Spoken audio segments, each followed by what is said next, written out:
ଆମେ ମଣିଷ ଜନ୍ମ ପାଇଛେ, ଆମେ ଯଦି ମଣିଷ ହେଇକି ମଣିଷର ଦୁଃଖ ବୁଝିବାନି, ମଣିଷକୁ ସାହାଯ୍ୟ କରିବାନି, ସେ ମଣିଷ ଜନ୍ମର ମୂଲ୍ୟ କ'ଣ? ମୋ କଥାଟା ବୁଝିପାରିଲେ ନା?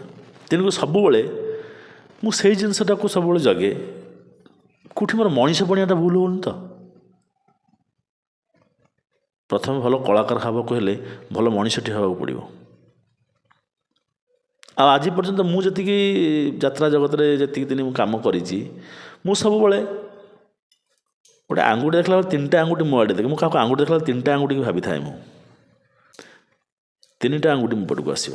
ତେଣୁକରି ମୁଁ ହାତ ମାପିକି ଚାଖଣ୍ଡେ ଚାଲେ, ଭୁଲ କରିବିନି, ଭୁଲ କଥା ଶୁଣିବିନି। ସେମିତି ମଣିଷ ମାତ୍ର ତ ଭୁଲ କେତେବେଳେ ଅଜାଣତରେ ଭୁଲ, ସେଇଟା ଅଲଗା କଥା। କିନ୍ତୁ ଜାଣି ଶୁଣିକି କୌଣସି କାମ କରିବା, ଭୁଲ କାମ ମୁଁ କରିନି। ତାପରେ ବି ଏତେ ଜଗି ରଖି ମଧ୍ୟ ଜୀବନରେ ଘାତ ପ୍ରତିଘାତ ଆସିଛି, ଭୁଲ ରାସ୍ତାର ଶିକାର ହେଇଛି, ଖରାପ ସମୟ ପଡ଼ିଛି, ଖରାପ କଥା ଶୁଣିଛି। ବର୍ତ୍ତମାନ ଭଲ ସମୟ ଆସିଛି, ଭଲ କଥା ବି ଶୁଣିଛି। ତେଣୁକରି ଦୁଃଖ ବେଳେ ଭାଙ୍ଗି ପଡ଼ିବାନି, ସୁଖ ବେଳେ